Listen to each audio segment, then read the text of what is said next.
What's something that scares you? Dying alone? What if you're not alone? What if you lose your loved ones instead? Is death not scary? What about your anxiety? Do you feel anxious knowing your friends could be talking about you? They could be saying anything. You could have said the wrong thing last time you saw them. Abandonment is a pretty realistic fear too, come to think of it. Can you regulate your mood, your emotions? Are you normal? Are you special? Is there something wrong with you? Are you afraid you can't do anything? You can't even function as a human being? What's wrong with you? Why are you like this? Let's quit the mind games and talk for a second. Here's something I'm afraid of that's a little silly. This is a depression room. I used to have one just like it. I'm afraid because seeing these rooms reminds me there was a time I couldn't function and I was unable to do anything outside of lying in my own tomb. It's a staple of anybody going through mental health difficulties, but there's more to it than that. Anyone can have one. Anyone. I mention this because I think personal fear is important when making a horror game. You can play anything, but if it's not something you're afraid of, it'll wear off eventually. People move past Amnesia, they move past PT, and they move past Resident Evil 7. When the next big horror game comes along, they'll be afraid for a while and then move on to their own fears. There's an ancient primordial form of terror though. Something worse than what most people can imagine or ever experience. And who knew that helping a girl buy milk would let the world get a glimpse on how terrifying the world can be? And who knew that something this scary would appear as a result of a visual novel, not a horror game? Good evening, and tonight we're looking at Milk Inside a Bag of Milk Inside a Bag of Milk, a short story about what sort of challenges everyday little things can be. We're using the English improved version as opposed to the original, so the lines may be a bit different than some other YouTube videos you watch on the game.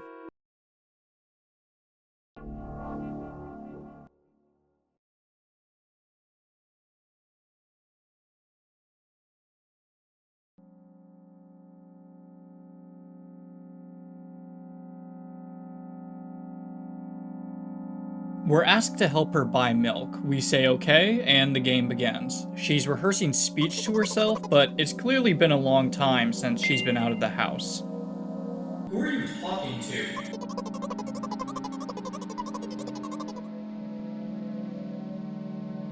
What game? While it may seem the girl is being childish and bizarre here, her behavior is perfectly natural. A lot of the time, people see themselves as if they're just a character in a video game to keep themselves grounded. Other times, people pretend they're in a simulation to keep themselves grounded. It takes away the stress, and honestly, I'd recommend trying it if you're feeling stressed out yourself. You can have fun with it too. Jazz Emu made a song and matching music video about the concept, though his is a far sillier direction than anything in this game. Even the comments on that video show off some of the people mentioning they've tried this and had nice results from it.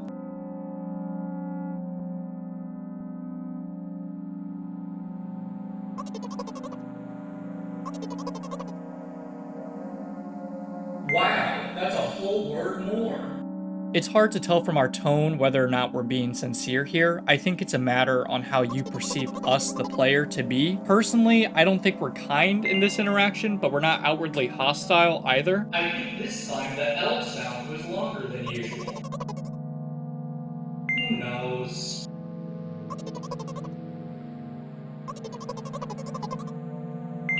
Don't worry.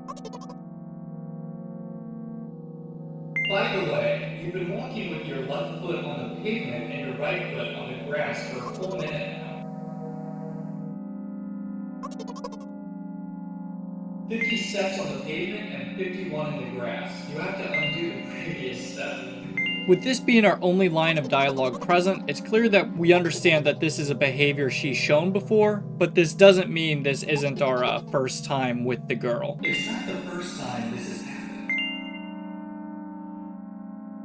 You've been taught the right way, haven't you? Come on. While this whole situation may seem bizarre, it's important to recognize what's happening here. The girl is having trouble walking and can't even properly remember how to go through with the motion of walking. Every single step is simultaneously her exploring the world she's a part of, while also being the end of her world if anything goes wrong. Our cynicism isn't a result of the player's cruelty, it's more so a result of the only way she can hear us, is how I interpret it. Ugh, here we go again. So, step 1. Take a step back to get your foot exactly in your own footprint. What then? I didn't get this my first playthrough, but here, when she's interpreting our step 1 as her initial first step, as opposed to a set of instructions, it reminded me how much our perception of language revolves around us communicating ideas and thinking about those ideas in the same way. It's very black and white, and I think this is a great way to express how conversation goes with neurodivergent individuals. Okay. Step 50. Take a step back to get your foot exactly in your own footprint. She makes a perfectly reasonable request here. For her own understanding and for her visual novel, it's easiest to go along with the world as she views it should be. You're hopeless.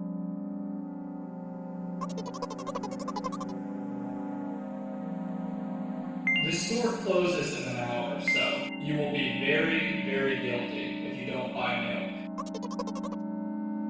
Well, are you ready?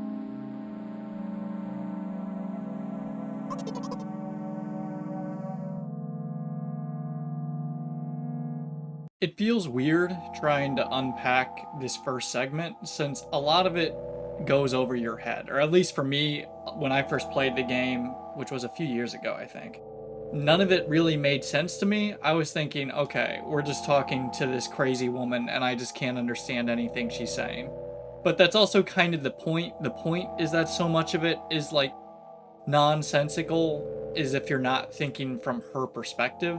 This whole game is a representation of psychosis for the most part, and like trauma-induced psychological issues. And a good portion of this opening is establishing that and how neurotypical people can't really like flow through with what goes on with a lot of people when they're facing these problems. It's a very difficult thing to express in written or verbal form, let alone through a visual novel medium. So the fact the game does such a good job expressing it here is beyond impressive, and it sort of just sets the tone for the rest of the game.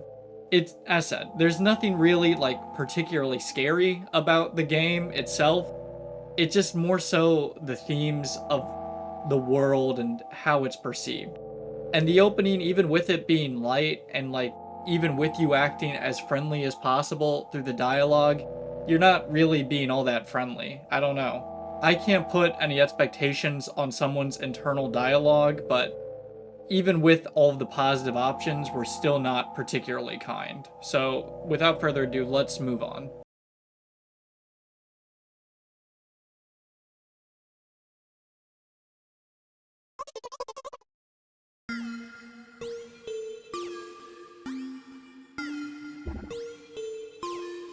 We have a bit of a communication problem with our resident O.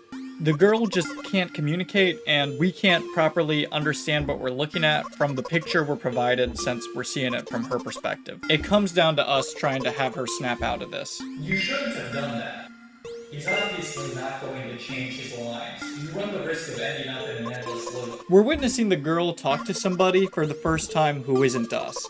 At the beginning of the game, she mentioned it had been a long time since she'd been out as well, and it's important to remember that since we're seeing this through her view, everything is sort of distorted, which is why the guy is kind of like not humanoid.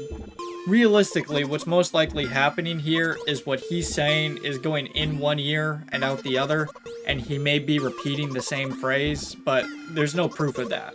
What is he trying to tell you?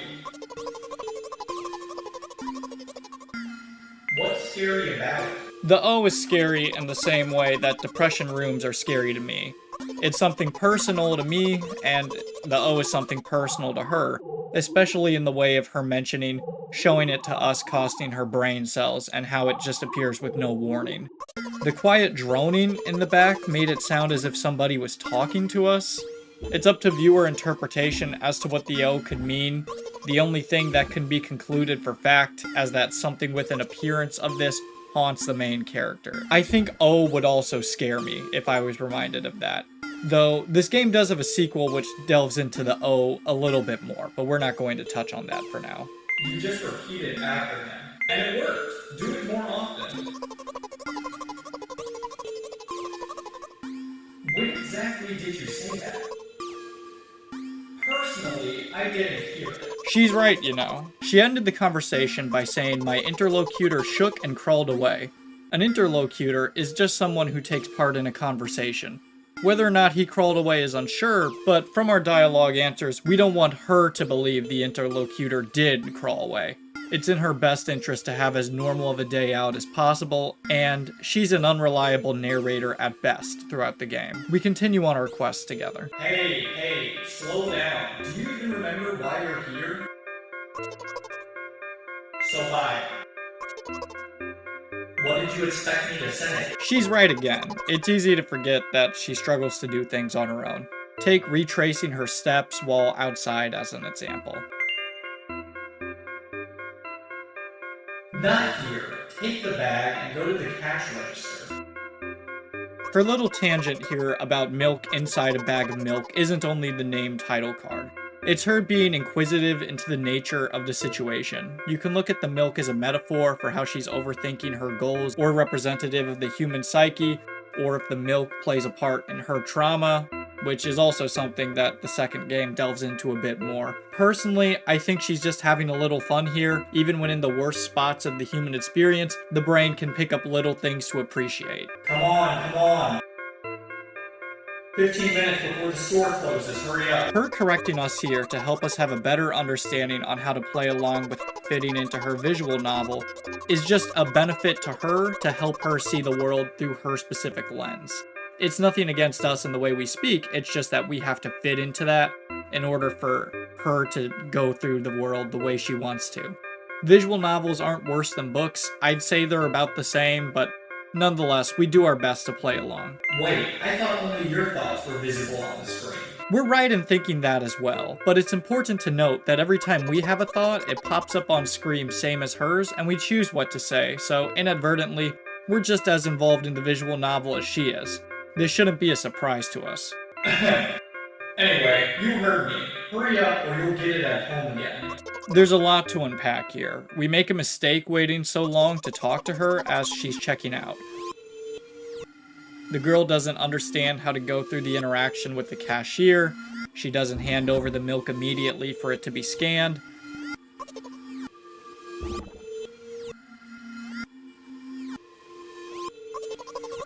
Once she does, she then pleads with the cashier to let her have it, otherwise her mom will throw her out the window. This is why she brought us along to help with her trip. Hey!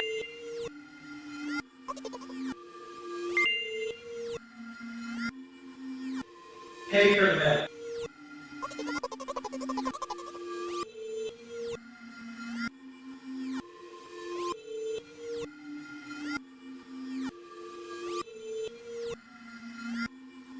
Realistically, it did not take 2 days for the cashier to examine the bill. It's kind of sad that her interactions with everyone else in the store are kind of like monstrous almost. Everybody that she sees in the store shows up as a monster, with the first guy, O as I call him. I don't really know what his actual name is, though I guess it's reasonable to just call him O. O kind of looks like a palm tree, and the other guy kind of looks like a living organ. I can't really make out what either of them are. I don't know if there's any symbolism behind their appearance. I just think it's a very sad situation to go in and you're unable to communicate with anybody, clearly. Like, with the cashier, at the very least, she was making out, like, parts of what he was saying. I doubt he was speaking in the way of just saying give or no. I think he was saying full sentences. I'm assuming that the world is very much similar to ours in terms of how people operate, but we can't make any conclusions. We can only just assume realistically, given everything else that's distorted from the girl's worldview. I think the best outcome of the store is really just getting in, getting the milk, and leaving. It just sucks to see something like as casual as going to the grocery store be such a terrible experience. Like, by far in the game, it's not that bad, but I don't know, whenever I go to the grocery store, I normally try to have fun with it, but also I try to grocery shop with, like, friends and family most of the time, unless I'm just running out for an errand. So I think there's something to be said about keeping company while you go out for this sort of thing, giving you a very different experience as opposed to I haven't been out in forever. What is the world going to be like? Am I going to be in trouble out there since this is the first time I'm going out there all by myself in so long? And I think due to the girl's expectations leading into this, that could have also played a part with how she viewed everybody in the store. But this is all conjecture. We don't know for fact how anybody was inside the store or what exactly went on there. Though, from the music, it's very clear that this area is nicer than everywhere else. At the very least, it sounds the most like something you could hear in a real place as opposed to like nightmare ambiance.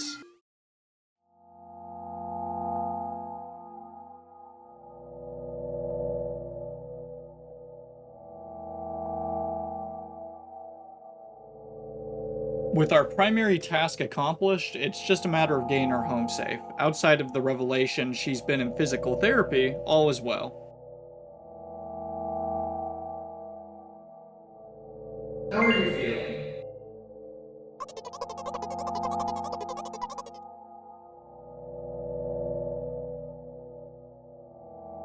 What is that supposed to mean?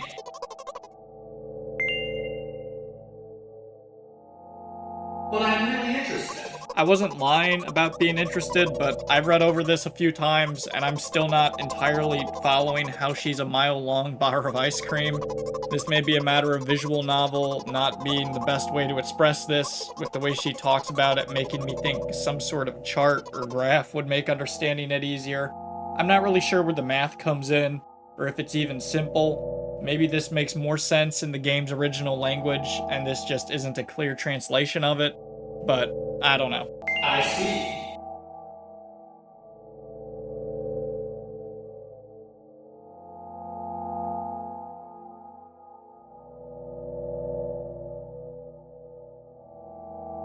Hey, watch out.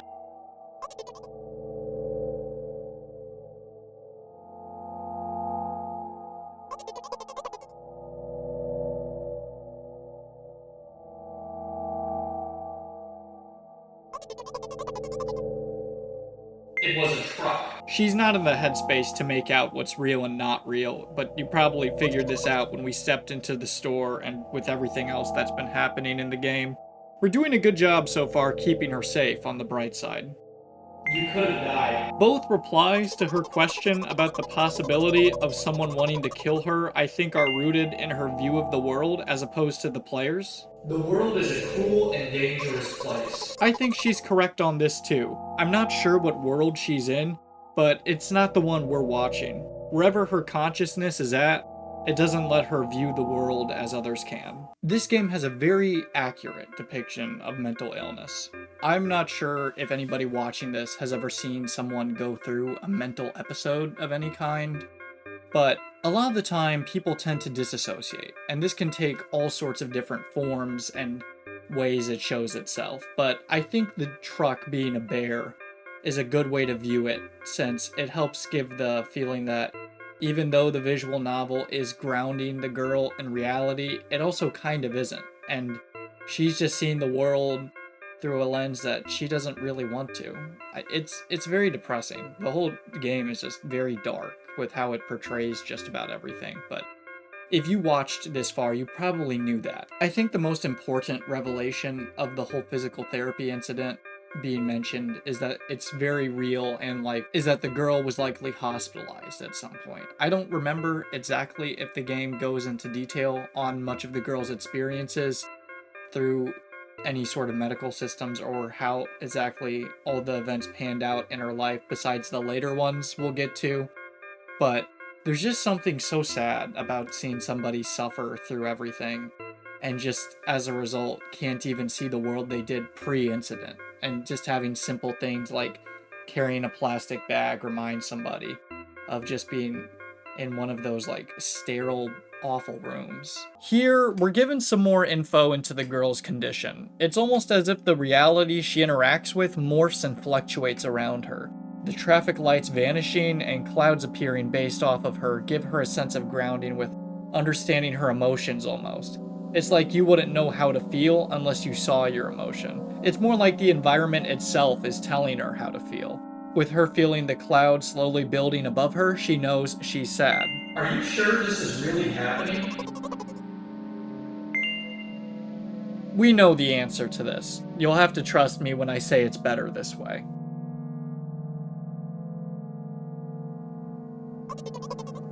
What?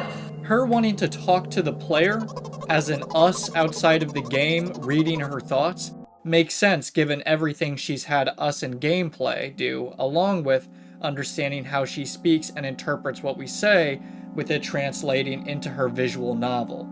So this is fourth wall breaking, but we're just the interpreted reader of her visual novel that she views as not real, solely because it wouldn't be very realistic for most people to imagine themselves in a visual novel and have a real person reading it. It's just because this is a game that this makes more sense. If you say so. With the girl placing a thought block upon herself, she's choosing the reality she shows us here. Whether or not there's a real small bench perfect for cliché visual novel monologues is up to interpretation. So, is the bench fourth wall breaking? Yeah, it is, but it also isn't because we're not real canonically. We're just a figment of her head. There's nothing real about us. The only real thing we can do is provide what little input we can and let her continue on with her life. We're as real as the thoughts we give throughout the game, just being thoughts for her to do with as she interprets. Or at least that's how I think of it. It's very wonky to kind of figure out where exactly the line is drawn between this is fourth wall breaking, no this isn't, this is just us, but it's better to just kind of ride with it and let everything play out for the remainder of the game.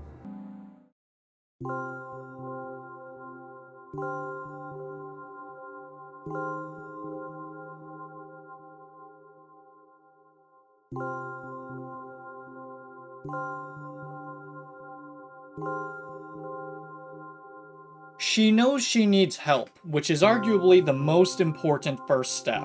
Unfortunately, we're just an observer. There's nothing we can do for her. In regards to things happening painlessly, we can only hope that everything somehow works out.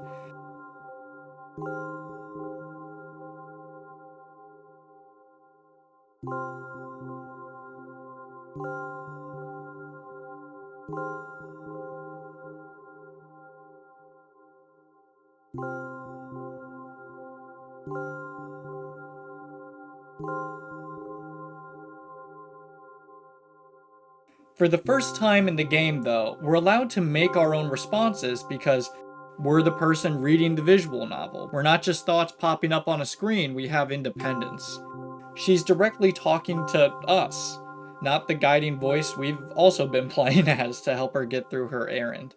She even asks that we capitalize our responses to fit the visual novel format, which is a nice touch.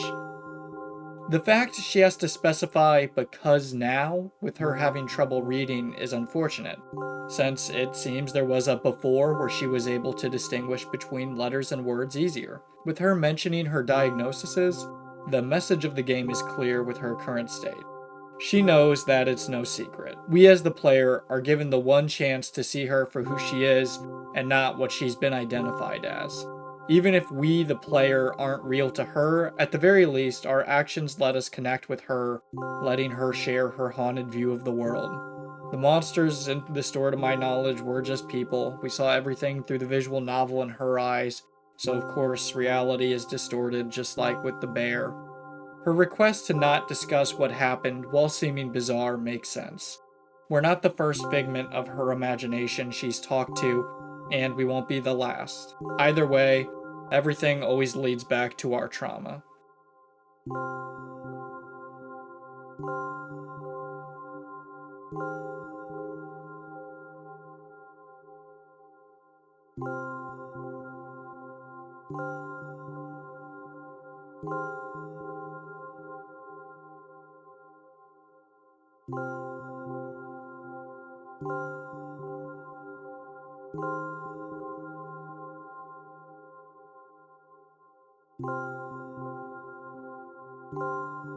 I played the game a few years ago back in college, as I said, which is how I recognized what to put here. Her dad's cause of death matches up with her own fears and how she goes about the world. When she wasn't sure how to get the milk from the cashier, she mentioned her mom might throw her out the window. Through my interpretation of the game, we're playing the roles simultaneously as both the reader and the medicine, which is why we're the thoughts that pop up in our head throughout the game. The reader, of course, being the player, we see everything on screen in addition to being able to type out responses, and with us as the medicine, being every time an option pops up in a box and we select it to talk to the girl and give her advice with how to function.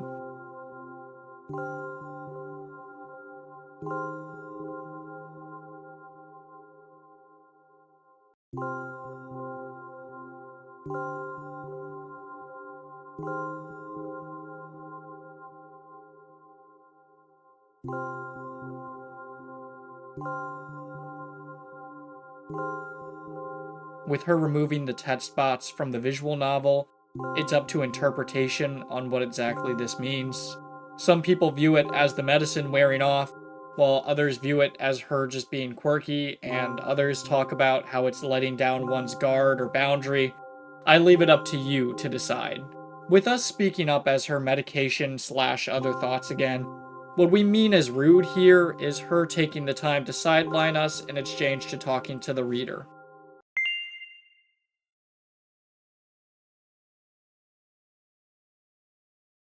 That was very rude of you.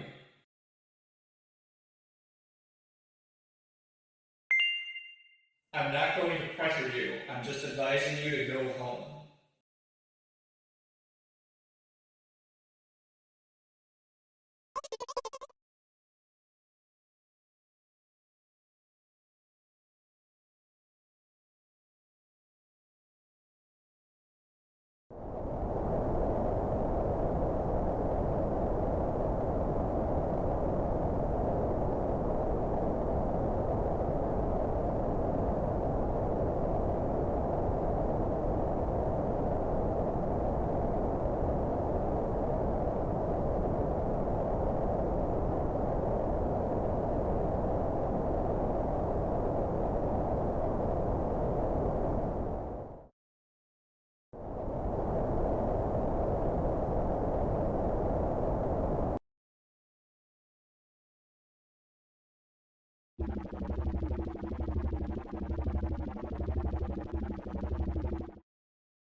That's it. That's the whole game. It just ends right there, and it's kind of bleak.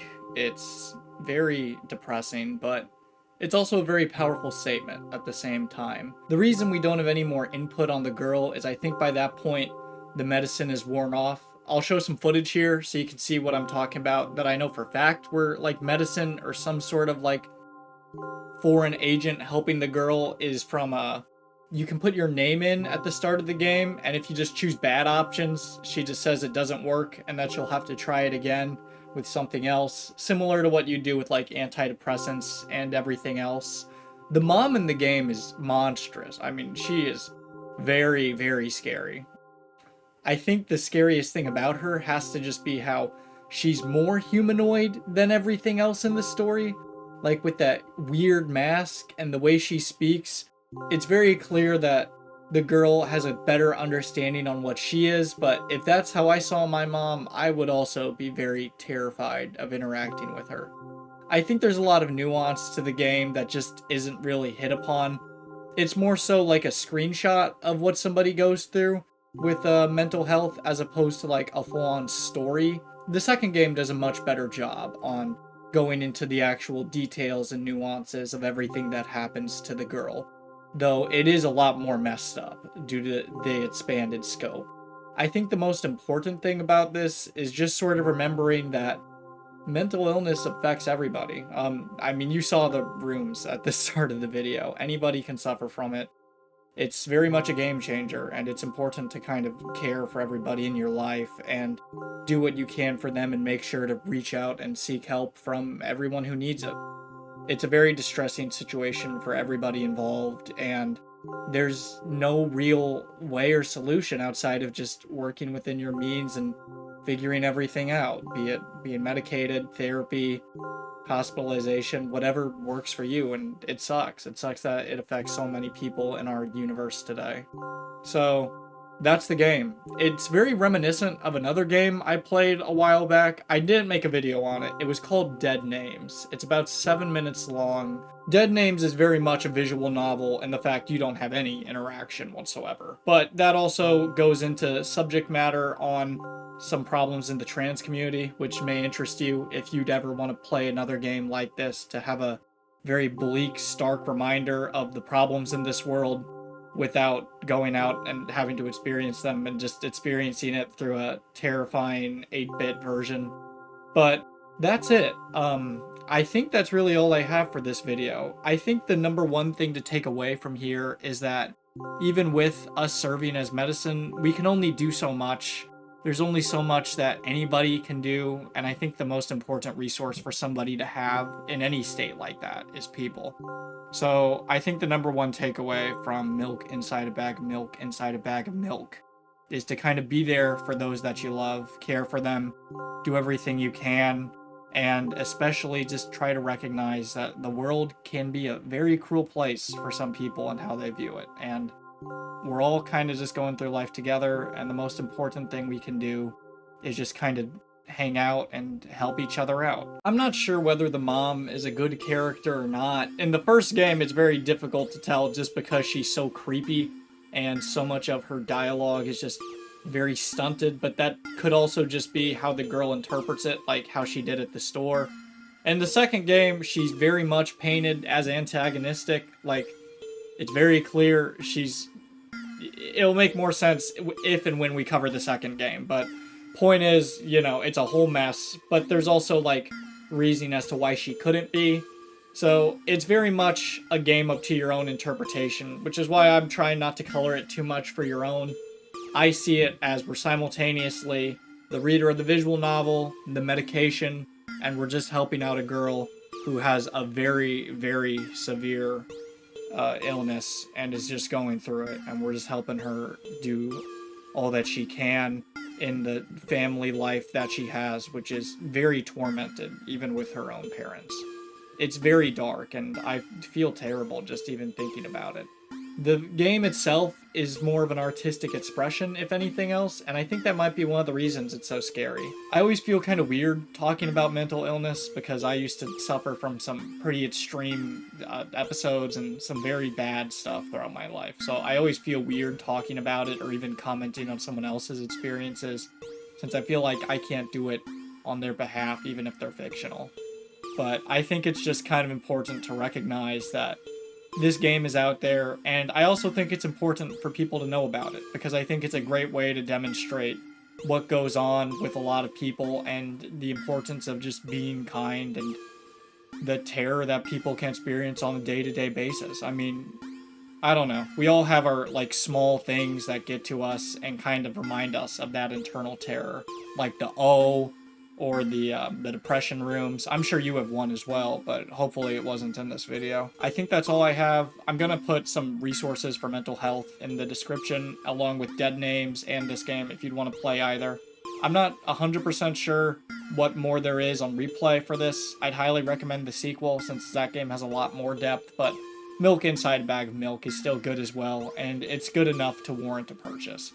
But I think that's all I have. So yeah, I know this was a shorter video, but what can you do? Peace out.